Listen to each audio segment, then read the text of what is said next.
Our next speakers are Sean and Nicole Shields. Hello, my name is Nicole Shields, and my father was William D. Shields.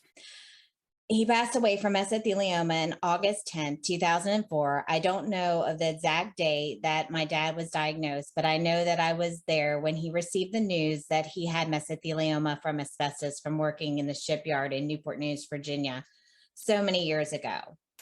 Since the day my father found out, my life has never been the same. My father was an iceberg spotter. He always let us know when things were coming in our way and we needed to make it through to steer clear from. My dad was a legend in the sense that he always loved to have words of wisdom for each of us. At the time when he got diagnosed, it seemed we were all in need of some wisdom and needed a lot of help and support. I don't know if you've ever heard the saying, when emotions are high, intelligence is low, but that's exactly how I felt. Doug Larkin was my stepbrother-in-law at the time. He took the wheel and he made it his mission to fight asbestos. He met Linda Reinstein on Capitol Hill, and together they started Asbestos Disease Awareness Organization. My father was excited about ADAO's purpose, but he had passed before it really had a chance to take off. I know he was grateful for his mission and to have a chance to benefit from the early work. It was a challenging time, and I just tried to block it out. The thing about this disease is that it never allows you to fully heal from it, as we are fighting to advance the ban of asbestos in America and the world. I can remember quickly after my dad's diagnosis how positive I wanted to be. And I wanted to be for him, to know that I was always going to be strong for him. I struggled to make the most of the minutes, the days, the times that I had with him. I knew from growing up in the same area my whole life how bad and truly awful mesothelioma is. I knew of so many friends and acquaintances in the area that had passed from it. I knew that it was a quick passing. Once people got diagnosed, they would quickly die, and that in my head was enough to just kill me. This was 2004. I know that they have made some strides and things are getting better, and I like to think to keep positive for everyone. My father was a legend to me, guided me, and he helped me when I didn't even know I needed it. Now, somehow at 29, I was in the driver's seat of how to care for him. There was plenty of help. I just had to navigate through it.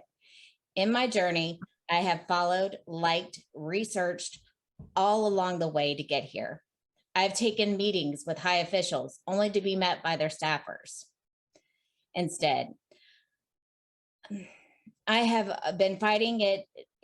It just wasn't as public as some. Being in the beauty industry, for example, I've also learned how much asbestos is still used in everyday products, and it really upsets me. Today is the big day for my brother and I, as today you will hear our voices. This disease took my dad from me, and I promise you, as God is my witness, it will be banned before I die. My hope for this speech is to let you know we all grieve differently. We all have ways we can band together to help. Your timeline may look different than others, and it is always important to just be supportive. May God bless each and every one of you. Hi, my name's Sean Shields, or as I'm more widely known, Nicole's brother. I too share the sentiment that asbestos has changed our family forever. I'm one who tries to find answers when faced with a problem. Like any good business person will tell you, don't come to me with a problem, come to me with a solution. Rather than just trying to rely on physicians, my family took that sentiment to heart. We looked around and tried to find solutions to the overall problem of asbestos. We wanted to take action. As Nicole mentioned, my late brother-in-law, Doug Larkin, and my sister, Kim Cicchini, helped Linda Reinstein form ADAO.